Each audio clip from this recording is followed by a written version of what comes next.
Hello guys, welcome to Lex Alexas. Today's the day. It's the video I've been dreading. It is my official 2025-2026 Championship table predictions. I have a table in front of me and I can't lie, I've been changing around with it for nearly 2 hours. And I think I've got to stick with it now, otherwise I'm going to drive myself insane.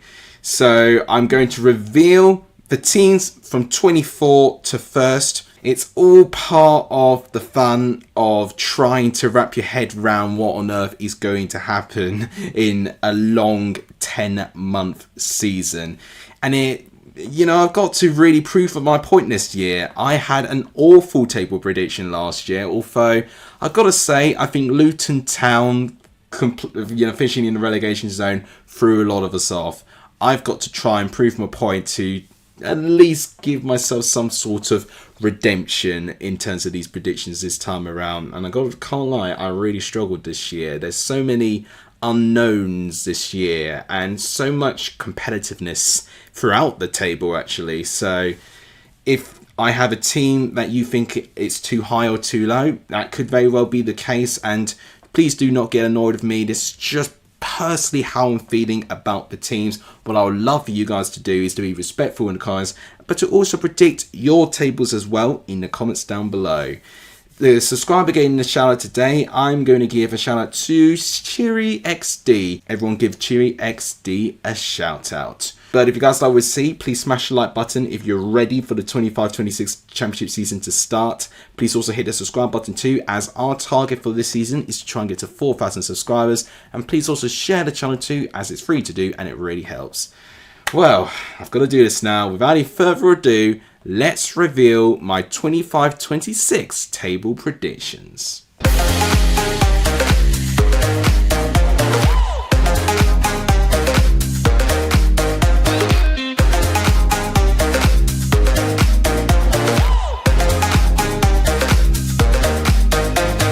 Coming in at 24th place doesn't come as a massive surprise to many. It's Sheffield Wednesday, and I feel justified of putting them down there just for the fact that they have got such a very thin squad at this moment. There's even doubts that they can field a recognisable squad that's going to feature players mainly over the age of 21. It is essentially Barry Bannon, you've got Jamal Lowe there as well, and a couple of kids that are potentially going to be featured for this Sheffield Wednesday squad. And that's essentially what they've got. Henrik Pedersen, fair play to him, he has stepped up and he's going to take managerial proceedings for this season, but it does feel like an impossible dream for Sheffield Wednesday to survive, and this season feels more significant to put some necessary pressure on Dejan Chansiri to transfer the ownership and to eventually for him to let go. And it does feel to me that they just got to survive these next 10 months, still function as a club, have more trustworthy ownership, and to build up the pieces from League One, which I think they can do if they change the ownership. And I just hope for their fans' sake that whilst this season may be a bit of a painful one, they get a major development for the better in getting new owners. So that's my hope for Sheffield Wednesday for this season. It's pretty much a write-off, unfortunately, just for how unprepared their squad is, and with how much the other 23 teams have really improved their squads and have really upped their game. It does feel like Sheffield Wednesday will be left behind. I mean, if Sheffield Wednesday do not finish rock bottom, I think it will be a major miracle. So coming up next in my table predictions, this is when I really started to struggle. I've gone for Oxford, and I do feel bad putting them in 23rd because they made me look like a right mug last year. I got them in rock bottom. I gave them zero chance to survive, and they survived comfortably with games to spare. And I think what I was led with was the impact of Gary Rowett, and that is the one factor that's really kind of going against my will of putting them into 23rd. But I did look through the XG stats, especially with the chances created and the chances conceded, the amount of goal scoring opportunities. Oxford were right down there with Plymouth at the bottom of those, those metrics. So I don't sense that Oxford are going to dramatically improve that. And I do think if they are going to operate those no metrics again, I do think it's more likely that that could catch up with them, and it'll be even more difficult than ever for them to defy the odds and scrape a 1-0 win. But I gotta say, Gary Rowett will keep them well organised and well drilled. I'm intrigued to see how Luke Harris will get on. Brannigan is going to need to have another big season. I thought he was terrific last time around, and we'll see if he does offer the same sort of threat from set pieces, but also the goal scoring opportunities as well. I just have a feeling that there may be many low scoring games, and whilst they still get many draws out of it, I think that it will be a very difficult team to beat Oxford. If they do go through a bad run, I just don't see enough game-changing players in this squad, with probably the exception of Brannigan, who can really lift Oxford out from that situation. So, unfortunately, I do have Oxford down in 23rd, but I would love to be proven wrong. I think the fact that Oxford are doing so much better than what their squad value is suggesting in the Championship is amazing. So I really would like to see them again. And because I predict your team to finish in the bottom three, I don't have an active dislike for the club. It just means, unfortunately, with the other teams around them, that would be what I would deem my bottom three based on how the teams are looking going into this season. And coming up in 22nd, I've gone for the perennial mid-table team in the Championship, Preston North End. This could really bite me, and I absolutely get that. They've had a really fast start in the transfer window, picking up many Championship players from other Championship clubs who have got an abundance of experience. I wasn't massively blown away by the quality. The one I'm quite excited about is actually Thierry Small. I am quite excited to see how he'll get on at this level. I think it's a young, promising player that Preston have got on their hands. But most of their other business, I wasn't massively wowed. And I still think they have a bit of an issue of a number 9, to be honest. I just don't see them scoring many goals. They did, of course, lose Jacobson to Bristol City, but again with him, he wasn't all that consistent. Osmajic, I think, would be the one that they've got to look towards, but whether he'll play majority of the season because he is prone to getting a lengthy suspension, I think that will continue on to this season. That could affect the flow of the team as well. They did get Michael Smith in on a free transfer, of course, but I don't see him being the most prolific goal scorer at this level. He'll be good at set piece situations, but I just don't see him being amazing in open play situations. And I think that's what Preston are going to have to do to gather enough points to survive. They're going to have to play and create most of their chances, I think, from dead ball and set piece situations. So I think for me, whilst I like Paul Heckingbottom as a Championship manager, I think he is, a quality manager at this level. I just am left a little bit more to be desired in terms of the forward play. And I just don't think Preston are going to score enough goals, unfortunately. And because of that, I do think Preston will go down. And I think the teams above them, I think, have got a little bit more for them in terms of a well-rounded squad, unfortunately. So, yeah, my 3 to go down: Sheffield Wednesday, Oxford and Preston. Maybe a bit of a shock. Let me know what you think in the comments. So now a little bit more uplifting in my tone. We're going to talk about teams who have just avoided relegation. And the first team is Charlton, the first newly promoted side from League One. And this will actually be the second season in a row where all 3 newly promoted teams survive.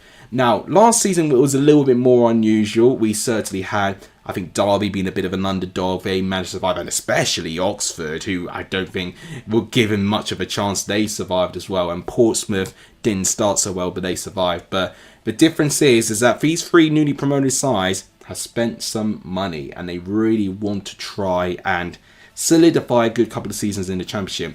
I think Charlton, though, they don't have the American backing as their other 2 recently promoted counterparts. But they have been ambitious in the transfer window, and I have been really, really impressed in terms of the Yingos that they got. They recently got Harvey Nibbs in that number 10 role. I think that could be a brilliant signing. I thought he was terrific for Reading last season.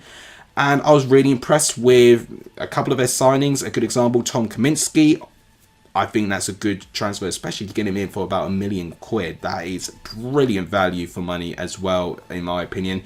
Reece Burke, very experienced centre-back at this level as well. And I'm really impressed too of Charlie Kelman, who I thought was brilliant last season with Leyton Orient. They've even got someone like Matt Godden, who they could rely for goals as well. I think Olaofe as well is going to be a good sort of striker in this position too. So Charlton have got options, and I think for Nathan Jones, I still, to me, associate his good quality management techniques in Luton Town. I thought for Stoke, he wasn't amazing. Southampton, he was disastrous. But he's shown good signs with Charlton, and I think now he's spent a bit of time with them and has now had a transfer window to implement a squad he wants. I think Nathan Jones will slowly but surely go back to his managerial best, and I think he can really build something quite special with Charlton. I think they could even finish higher if things go their way. But for me, their transfer business has sold me. They needed the most to do to try and survive, and I think they've done enough, and I feel like it won't stop there. I feel like they'll still be looking for more. There is the risk that maybe that's a lot of players that they need to gel in, but I just think with the experience that a lot of these players have at this level, I think it will work naturally. So Charlton to survive. Who saw that coming? 20th place for me is Hull City. Now, I was really struggling with this. Obviously, there's a little bit of turbulence off the pitch, and that could lead to Hull maybe actually having a couple of good and then poor spells. And this is sort of reflected in their position, to be honest. I am excited to see a little bit more of Lee Miller, who we didn't really see at all last season. I mean, he was featured, I think, Preston 2 seasons ago, but he had an ACL, so we didn't see him at all. So I am quite excited to see how he's going to get on there.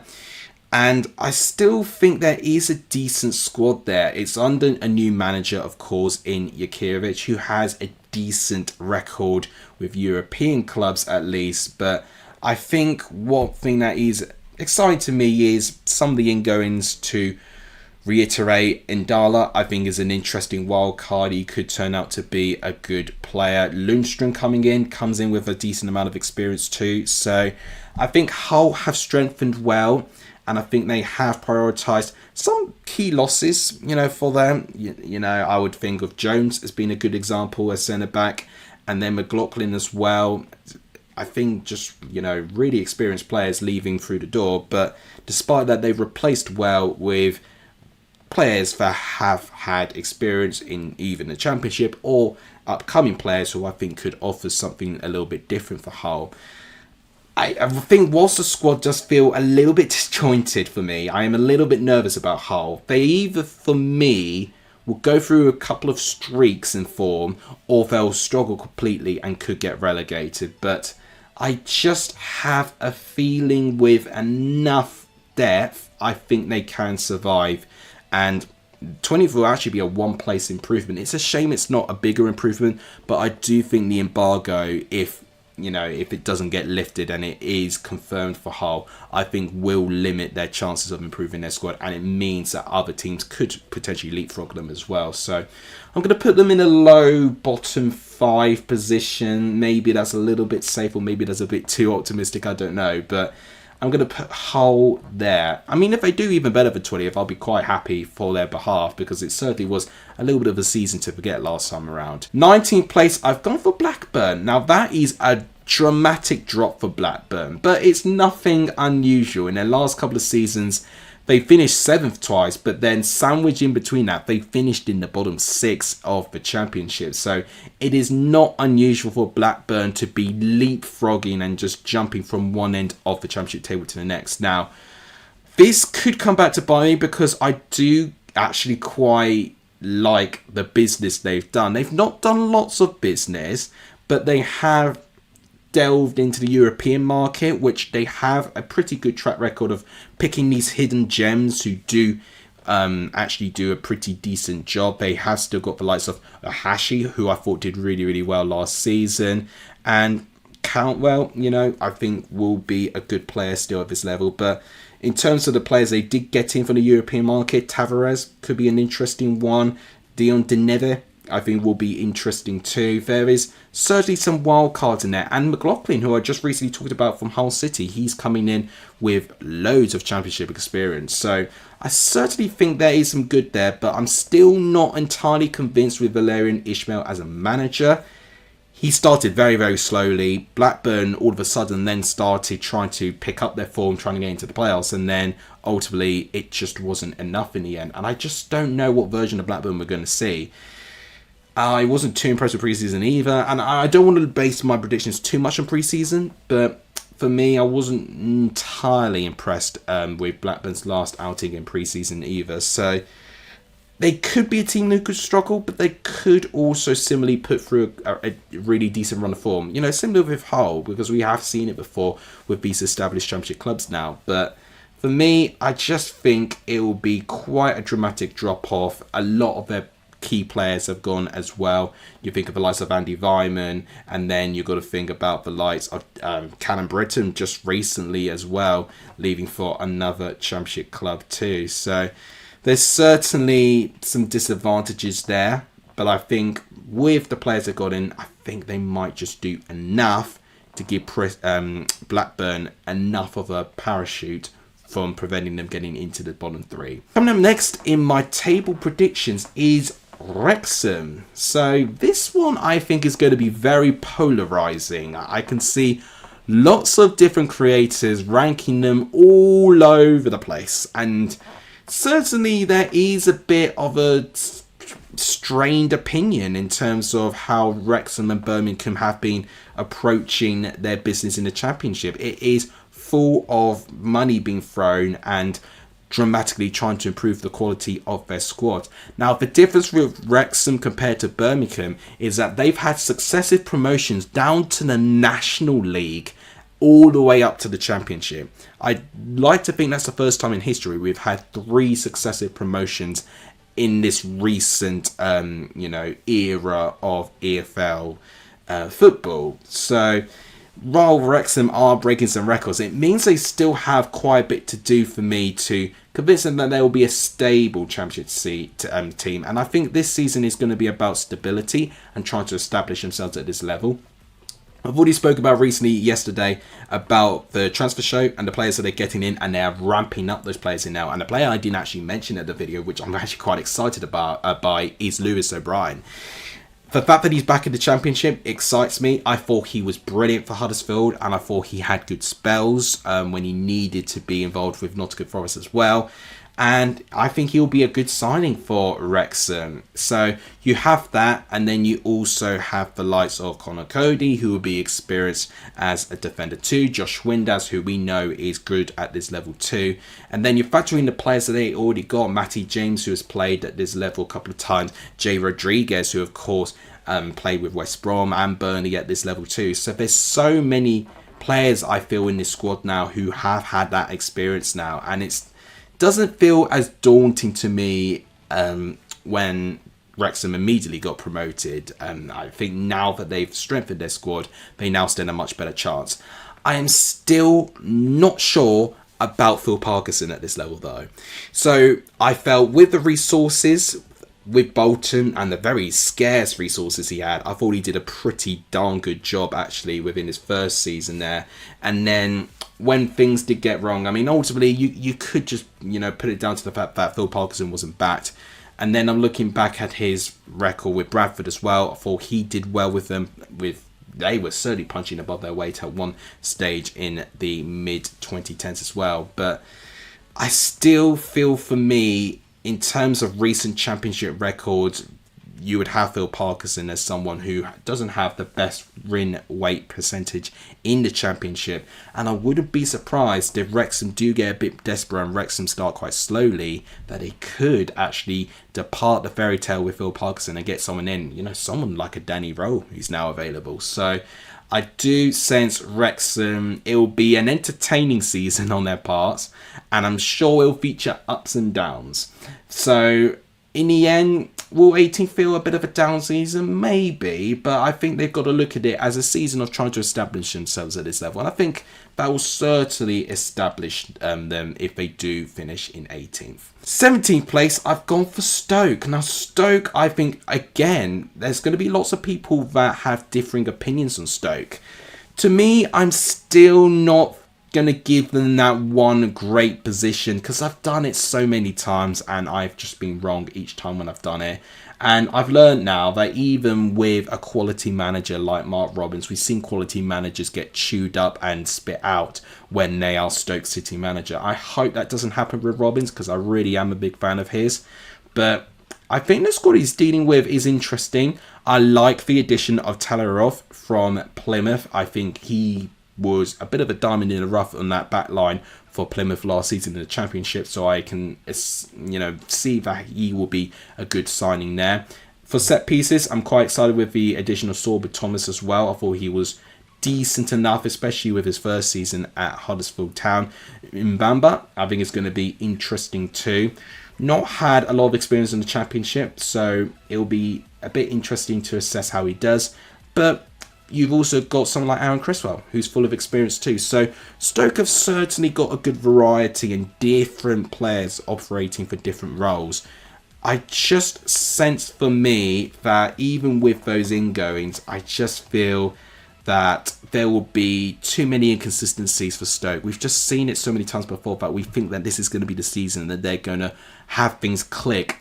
But then it just takes an injury or it just takes a bad result and then suddenly it's just deja vu.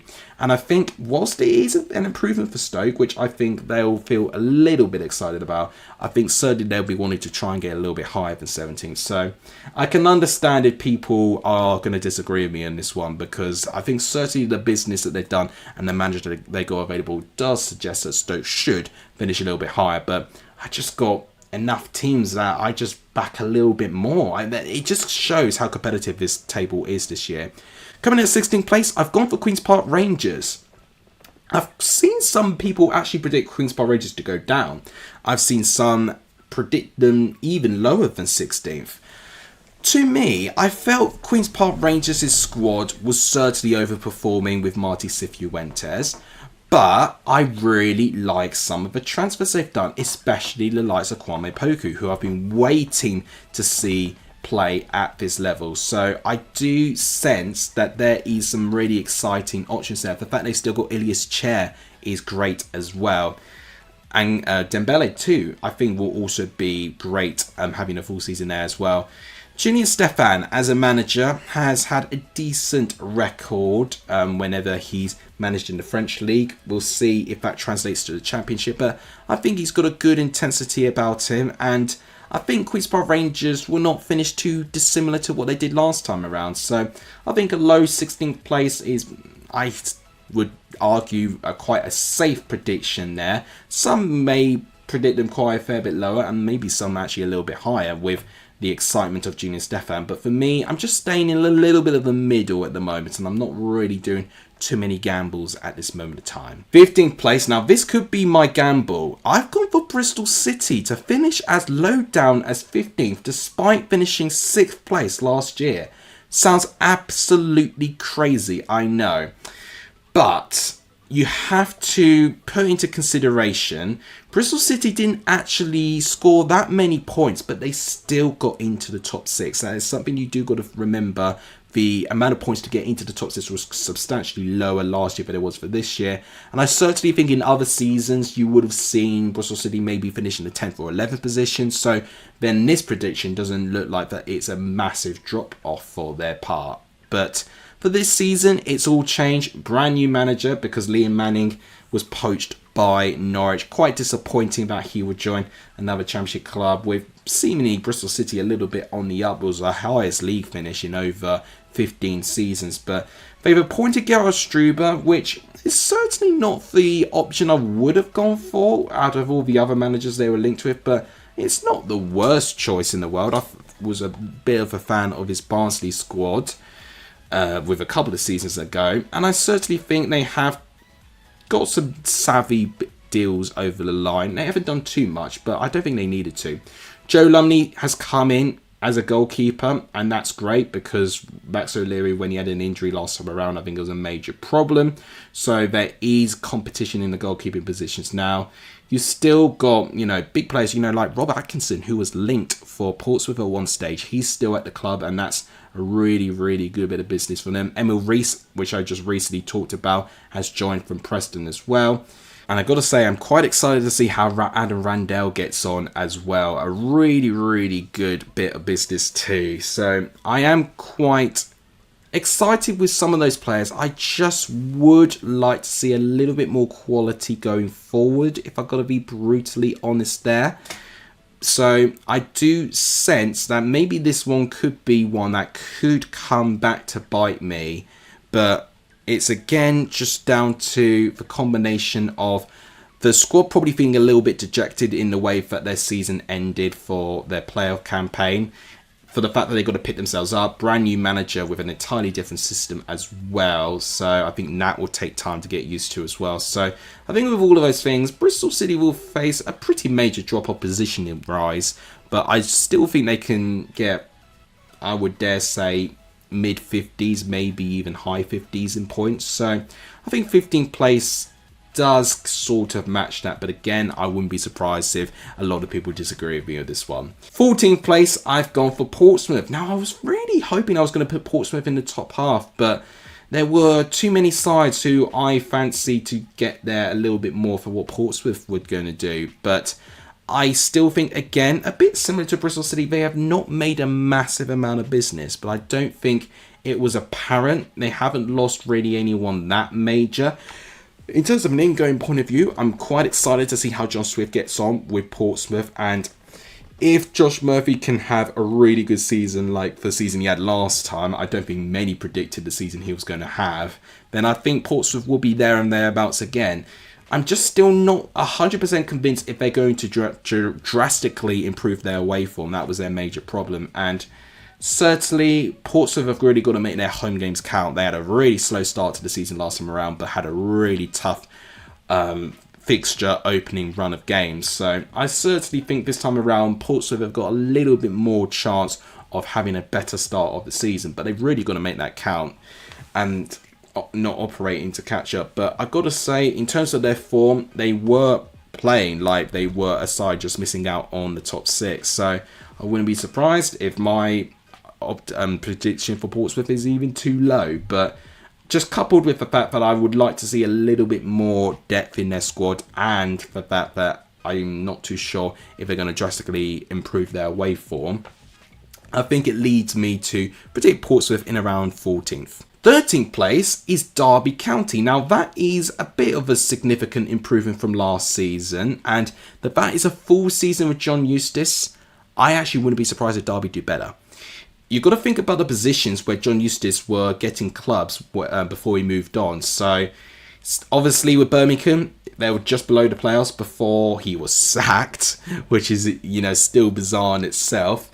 And then with Blackburn, they were flirting with the playoffs as well before he left to join Derby. So I wouldn't be surprised if Derby flirt at some points of getting into the playoffs at any point. But I think for me, there are just too many teams who I'm liking their depth a little bit more than Derby. But the ingoings point of view, I'm quite excited with the fact they got Carlton Morrison, and I'm really excited of Ajimang as well from FC Charlotte in the MLS. I think he could be their marquee signing, but I think he will be a decent player at this level. I'm having a little bit of hope that he'll be great, and that's not even including Ryan Brewster. So Derby have really strengthened their attacking options. I've not even talked about Andy Vyman as well, who they could, throw in there as well. And they got someone like Danny Battin as well, another one from a championship rival like Blackburn Rovers as well, to be in that defensive position and can offer some really crucial experience as well. So I'm liking Derby's squad, I really am. And honestly, again, I wouldn't be surprised if maybe I'm actually being a bit too pessimistic of Derby's chances here, but personally, with the combination of the squad man for man, I think it should operate in around a mid-table position in my opinion. 12th place, so we made it to the top half of the table finally. I've gone for Middlesbrough. Bit of a drop in terms of previous seasons, and in terms of the momentum, it has gone slowly but surely in a negative trajectory. So with Rob Edwards coming in, I do think it's a minor upgrade from Carrick. I do prefer him as a manager there. However, one thing that I've been a little bit worried is the speed of their transfer business. It is very slow. As a recording, only 2 transfers going in, and I spoke about them yesterday in my transfer show, with Jones coming in and then Kante coming in from SC Choice. He could be a really decent defensive midfielder and a decent signing, but personally, Middlesbrough had major issues of taking their chances. I would have loved for them to strengthen their attacking options, and I just don't think they've done that. So for me, I think it's going to be more of the same, and if anything, a little bit frustrating. I can understand fans being quite frustrated with how slow they've been in the transfer market as well, and the Hayden Hackley situation I don't think is helping as well. The fact that it looks like they're going to keep him, that's potentially a big sum of money that is now no longer going to be into the club, which they could have used for new transfers. So I think certainly things are not quite operating the way they probably should be. But in that point of view, I still think enough of the squad is decent enough and experienced enough to do well at this level. So I do think a mid-table finish for Middlesbrough personally. 11th place for me is Swansea City. I was a big fan of their squad come the end of the season. Their form that they showed at the end of the season was quite spectacular. It was certainly the form that a team chasing for the playoffs would show. And likewise at Derby, I would not be surprised if they do flirt at some point getting into the top 6. I really like their business as well, for the most part. I like the fact they got Cameron Burgess in. And I think he's a really good replacement for someone like Harry Darling, who was going to be linked with many clubs. But one thing that does concern me a little bit with Swansea, to me, I don't see many goals, unfortunately.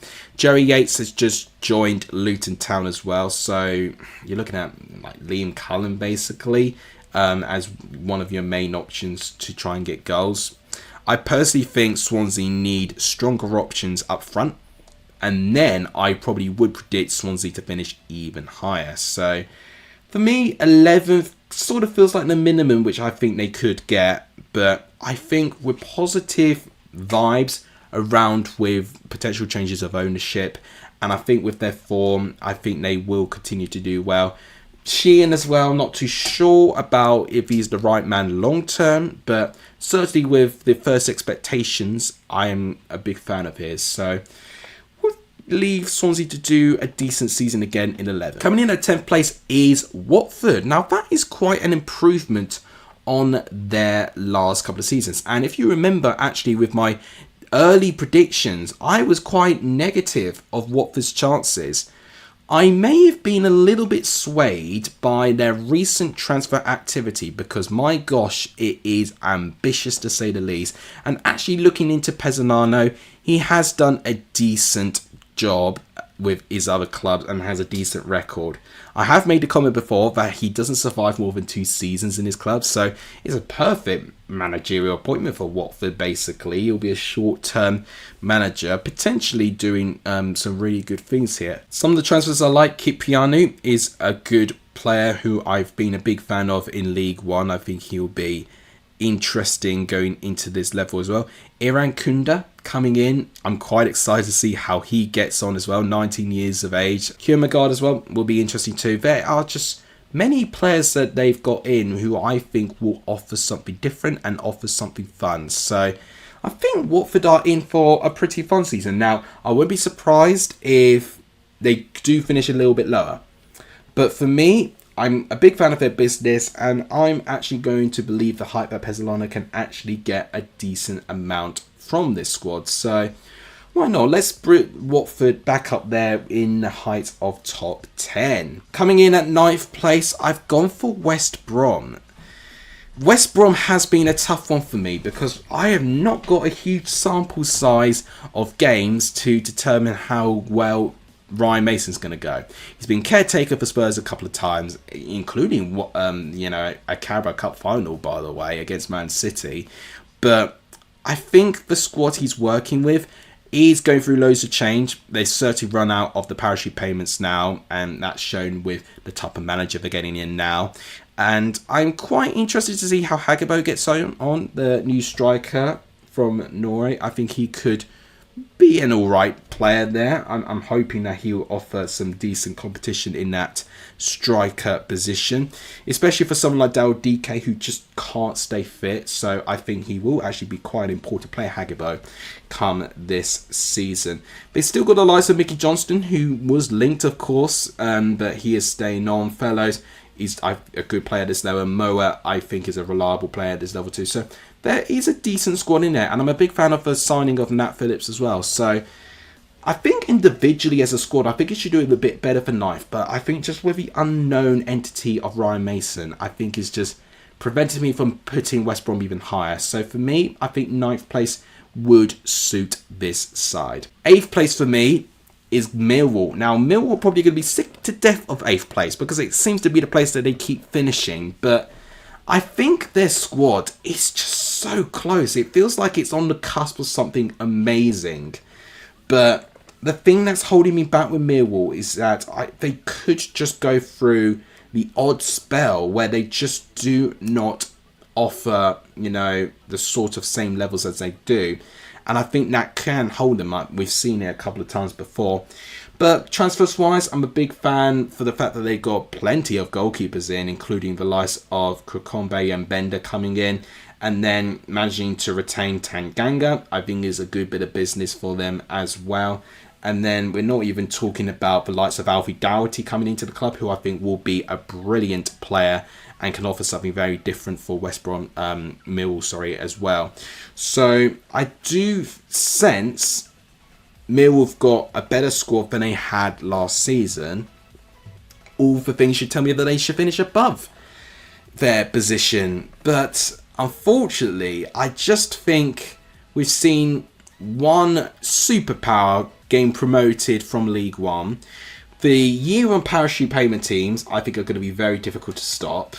And I think there's a couple of teams above them, which I think, for me, I don't think Mill are going to overtake. And I think there's only one other side that I would deem that Mill have been overtaken by, who've actually finished below them, who are actually going to be the next team I predict. So it's so close, but I just think if they can keep this up and they've built a really good squad in their hands, they will eventually reap the benefits. I may not be predicting it for this season, but I won't be surprised if a lot of people are. Seventh place, I've gone for Norwich. And I thought I was going to put them in the top 6. But in the end, I've got them just missing out. Maybe that's a bit controversial. Maybe not. But I'm a big fan of Liam Manning as a manager. I thought he did a brilliant job with Bristol City last season. And it shows the talent that he had to get a side like Bristol City getting into the top 6.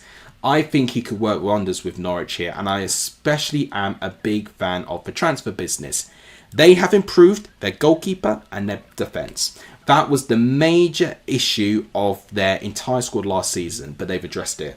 Harry Darling, they got in. Jacob Medic, they got in as well. So, good reinforcements in that back line. And then their goalkeepers, Kovacic and Grimshaw, coming in. They've got 2 alright players, I think, in that position too. Then the recent transfer topic as a defensive midfielder, I think, will be interesting too. So, there's certainly some really exciting transfers. And I've not even talked about Papa Amadou Diallo as well. So there's certainly some excitement with Norwich. They have lost Borja Sainz, of course. Maybe Sargent could go, but the fact he's still there is really exciting. And I do think if Norwich do miss out on top 6, I'll be very shocked if they don't finish any higher or lower, than 7th. So for me, Norwich, I think, are so close to the playoffs.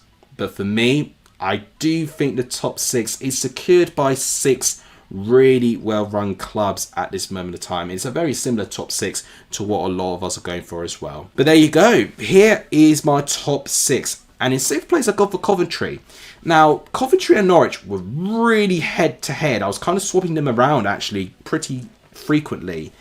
But I am led to believe that Frank Lampard has got a good squad already. And I think the fact that they were functioning very, very well when he did walk into that job, I think it means that they are playing for him. I think that Frank Lampard has figured out how to get the best out of that squad, and I think he's a good enough manager that he can get the team consistently enough to get into the playoffs.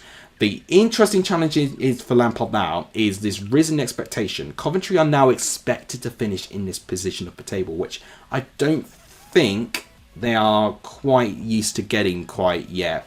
And the thing is with Coventry, and especially this is more of a point for Lampard, when he has got teams into the playoffs, unfortunately, he just seems to be cursed. He just doesn't quite get those games right. And it feels to me that if Coventry want to take that next step, they either got to find something from within to win the playoffs, or they need to get automatic promotion. And that would require more drastic transfer business. But I am quite impressed of some of the transfers they have got in. Kessler Hayden, I'm a big fan of his. Did really, really well with Preston last year. I think he'll do a good job again this year. And Rushworth as a goalkeeper, I thought he did a decent job with Swansea. Don't think he did as well recently for Hull. And pre-season, he's had blips, but he's also had some good moments too.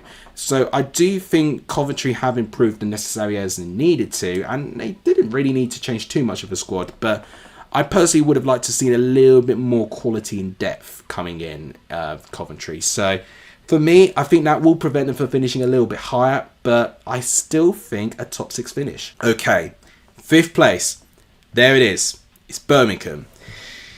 This one is going to be an interesting one. I don't think I have ever predicted a newly promoted side to finish in the top 6 ever in my 6 years doing YouTube. But this is a different case. This is a Birmingham side who have ridden a big tidal wave of momentum. To get 111 points in League One is obscene. It's absolutely incredible. And they were just ruthless. Even when the title was done, they played every single game like it was their last. And I do think that mindset is going to really, really help for them in this ruthless championship season. And I'll be so impressed with the transfers too. Tommy Doyle, I mean, you would have seen the likes of Ipswich, Southampton, go for those players. Sheffield United, a year one parachute payment side at the time, getting them in. So the fact that Birmingham have got him, I think is a brilliant bit of business. Furuhashi from, obviously we were associating with his time at Celtic, but getting him in from the French league, I think will be a decent player as well at this level. I am a big fan of Brighter Sai Samuel as well, getting him in from Turkey too. He did a decent job with Queen's Park Rangers last time out. He was in the Championship too. So there are some really exciting transfers and some really good players in that squad. I'm a little bit reserved of how Chris Davies is going to be at this level. He will need to be, in my opinion, a little bit of adaptable. But I think there is enough quality and enough depth for this Birmingham side, even if they do start a little bit slowly, that they can pick themselves up and they can get into this position. So yeah, Birmingham 5th. Maybe I'm not fully into the hype of predicting them to get automatic promotion, but I'm going to at least throw Birmingham to be a team there or thereabouts. Now, 4th place is Leicester. Now, I might be one of the creators who have actually put Leicester quite high up the table. There is so much uncertainty with the FFP regulations that they could be getting. We still have not heard back. So I was kind of hoping that me delaying these predictions that I was going to hear something, but that I still have not heard anything. And knowing my luck, we probably will hear something very, very soon. Probably by the time this video comes out. But I'm going to assume they're going to get a 9-point deduction. If they do, yes, it will make things very, very difficult. But I think their squad already is a joke at this level. They've still got the likes of Mavadivi and Fataru, who I think are brilliant players at this level. You've got Harry Wings and Oliver Skip, just brilliant midfielders at this level too. Goalkeeper is a little bit of a question mark whether if Hermansen is going to stay on, but they have recently got Begovic, who I mentioned yesterday has done well at this level too. So I think there are still some gaps that need to be filled for Leicester. But I think still with just some of the individual quality players they got alone, they can definitely be a real ruthless side. And it's really going to be down to how quickly they can overturn the deduction. If they can overturn it immediately, then I think Leicester could even finish higher for 4th. But For me, I think just the scale of the deduction which I think they're going to get, I think will limit Leicester getting into the top 3. But I think they'll finish 4th. So my top 3. So we've got 2 year 1 parachute payment teams and a year 2 parachute payment team. So it does show your dominance of the parachute payment teams in this league, unfortunately. But money talks. And for me, 3rd place is Sheffield United. They're going to really hope that they can get automatic promotions. I think they're sick to the death of getting into the playoffs and just always losing out on them. And they're probably feeling their best way of getting promoted is getting, automatically promoted in 2nd in the end. But for me, whilst their squad, oh my gosh, it's so strong. It's basically got the main core from last season, minus a couple of players who have left the club. I mean, the fact that Gustavo Hamer's still around, I think is brilliant that he hasn't gone elsewhere either. I'm just a big fan of the likes of Callum O'Hare as well. They've got in Louis Barry, who I think will be a good option in that forward position. Kiefer Moore's still in the squad, although that could change. He could be a Wrexham player very, very soon. There's Arblaster as well, who I think is a good player too at this level. Harrison Burrows, who is, I think, great at this level too. There's so many good players. And I've not even talked about Cooper, their goalkeeper, who is linked to a couple of Premier League clubs too. So I think their core squad, I think, will naturally bring Sheffield United to be one of the best teams of the league. But in my opinion, it will only be 3rd. So the top 2, pretty much the same 2 teams that everyone else is doing, maybe for the exception of a couple, but maybe not in the order that you expected. I've gone Ipswich 2nd. I've actually not predicted them to win the league. Reason being, I sense more deficiencies in their squad that people are not really making clear. Right now, I'm still not too convinced about their midfield. I think they still need a bit more. Hackney looked like the deal has fallen through. I don't think that he is going to be an Ipswich player anymore, which is disappointing because I thought he would be a really good player for this squad. And you've got to counteract the fact that they've lost their captain, Sam Morsey. Luongo's gone. Kajust is an interesting one. He looks like that he was gone, but then recent developments are actually tying him back into the club. If he does rejoin Ipswich, that would be massive for their season, but there's still a little bit of uncertainty there. I think their defence quality is strong. It's got lots of depth. I'm really a big fan of the transfer of Kipre as a defender too. Been a big fan of his. And their attacking options. I mean, I don't need to tell you how good their attacking options are. It wasn't really shown in the Prem, but in the Championship, when you've got Jack Clark, Sammy Schmodix, potentially Chuba Akpom, which Ipswich are really heavily linked with. Them and Birmingham are the 2 really trying to race for the signature at this moment of time. If Ipswich get Akpom, my gosh. So that could mean that Ipswich could have a squad of up to 2 to 3 former Championship top goal scorers in previous seasons. When you've got multiple Championship top goal scorers potentially in the same squad, you can't really complain for goals. I've not even talked about Villaging, who's done so well with the spell that we saw from Hull City too a couple of seasons ago. So it's a very talented squad, I'm not denying that. But we have seen Championship super teams, as it were, in Luton Town, and then they collapse like a pancake. But the difference here, I mean, it's not quite a difference with the fact that it is the same manager from the Premier League down to the Championship. I do sense that there was a little bit of an acceptance from Ipswich at some point in their Premier League season, and they were going to have to go down to the Championship again to do this team. And I do think it's decent enough. I still think, again, midfield is really the only thing that they need.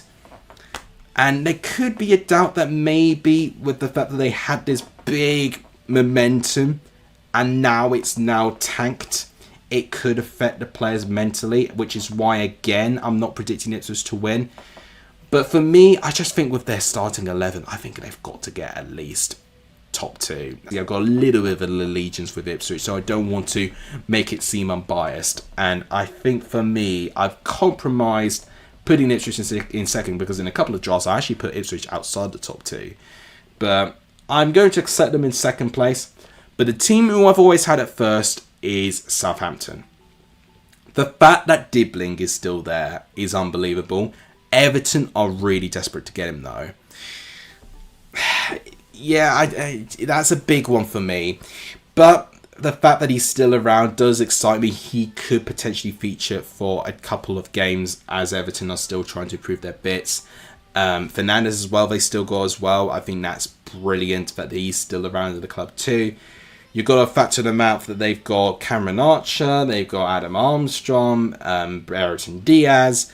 That is an amazing crop of players who have proven to be really, really good at this level. You've got Flynn Downs as well, who I think could be good at this level too. There's just so much potential with this side. And I've not even talked about their manager, Will Still. Now, we've seen it before with managers coming in from other leagues struggle to kind of integrate the systems, but then we've also seen other managers coming in and have taken the league by storm when things are right. And I think he's just really tactically aware of what Southampton need to do to be a really, really strong side. I mean, Damien Downs as well, you know, getting in for the Bundesliga too. I'm quite excited to see how he gets on too. So I think just the plethora of attacking options, their midfield depth and their quality at their defence, I think for me, gives me enough reason for me to predict Southampton to win the league. And this will be a good turnaround considering that their Premier League season last time around was a season to forget. And I think certainly they'll look at that actually in a positive way to say, we are going to show that this season is behind us and we can go again. Sheffield United kind of proved it when they had a really poor Premier League season, and then in the Championship they were unlucky not to get promoted. So I sense we're going to see that same bounce back ability with Southampton. So there you have it. That is my table predictions for the 2025-2026 season. I put my neck on the line. I've been very brave today to give you my predictions. I'm still quite iffy on a few. You could have told by some of my descriptions. I was thinking, oh, should I put them there? But I'm going to stick with this. I think it's close enough to what I want it to be. Let me know what you think in the comments down below of my predictions. And I would like you guys to also predict the Championship. I think it's also a little bit of fun for you guys. And, you know, it's interesting for me to see what you guys are going to be predicting too. That will wrap it up. It feels like the 25-26 season is now starting. So the next video you'll see from me is my Week 1 score predictions. If you guys like what you see, please smash the like button. It really does help. Please do hit the subscribe button too. It really just helps. We're trying to get to 4,000 subscribers. And please also share the channel too. Thank you guys so much for watching. You guys are legendary if you saw any of this video. And as always, I'll see you guys soon. Take care, everyone.